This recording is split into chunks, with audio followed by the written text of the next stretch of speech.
Recep Tayyip Erdoğan's story is also the story of Turkey's last half-century.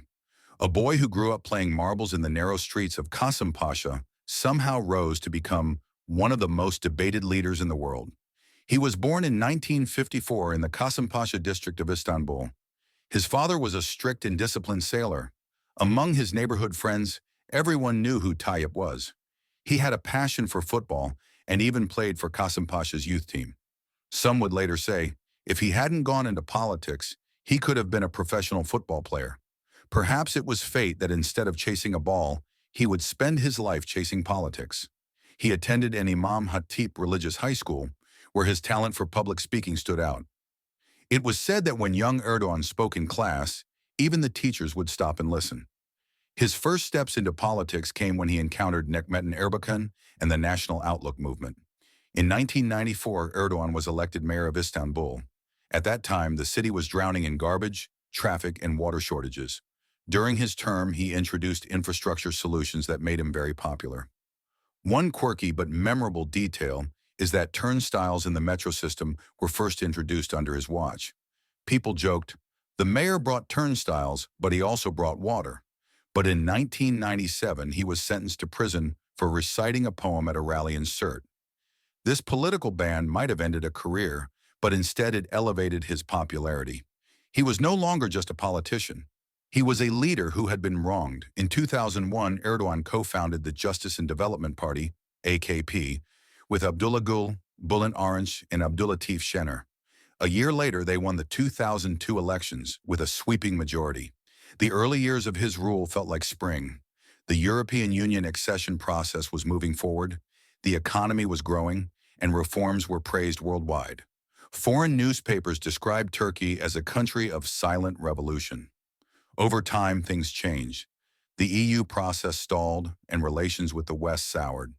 The rejection of the March 1st motion that would have allowed U.S. troops to invade Iraq through Turkey created the first big rift with Washington. Relations with Russia were turbulent too. In 2015, a Turkish jet shot down a Russian warplane, bringing ties to the brink. Yet soon after, Erdoğan and Putin reconciled and even grew closer. In the Middle East, Erdoğan's most famous moment came at Davos in 2009 when he turned to Israeli President Shimon Peres and said, "1 minute." That outburst against Israel's actions in Gaza made headlines worldwide and turned Erdoğan into a global figure. Domestic politics brought its own milestones. The 2007 presidential crisis, the 2010 constitutional referendum, the 2013 Gezi Park protests, the 17 to 25 December corruption probes, and finally the July 15 coup attempt, all were dramatic turning points. Especially the coup attempt. Erdoğan addressing the nation via FaceTime and calling people into the streets became one of the most dramatic scenes in Turkish political history. His inner circle also kept changing. Founding figures like Abdullah Gül, Ahmet Davutoğlu, and Ali Babakan drifted away and founded their own parties.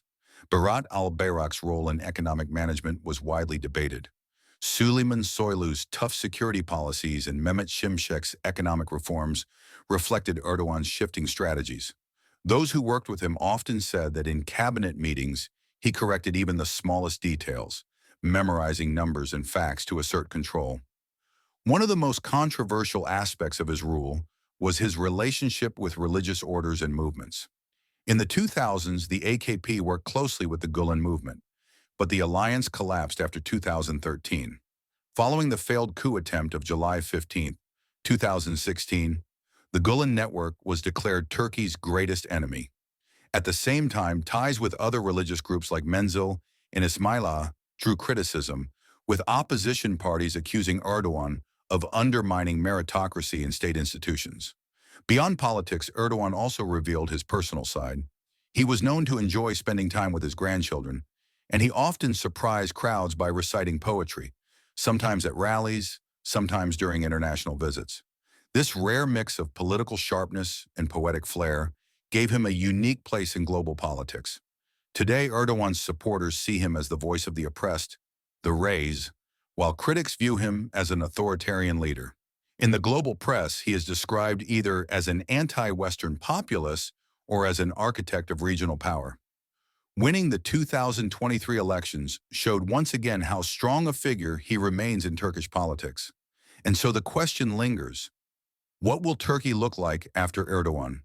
His legacy will not only be political, but also cultural, social, and international, and it will be debated for many years to come.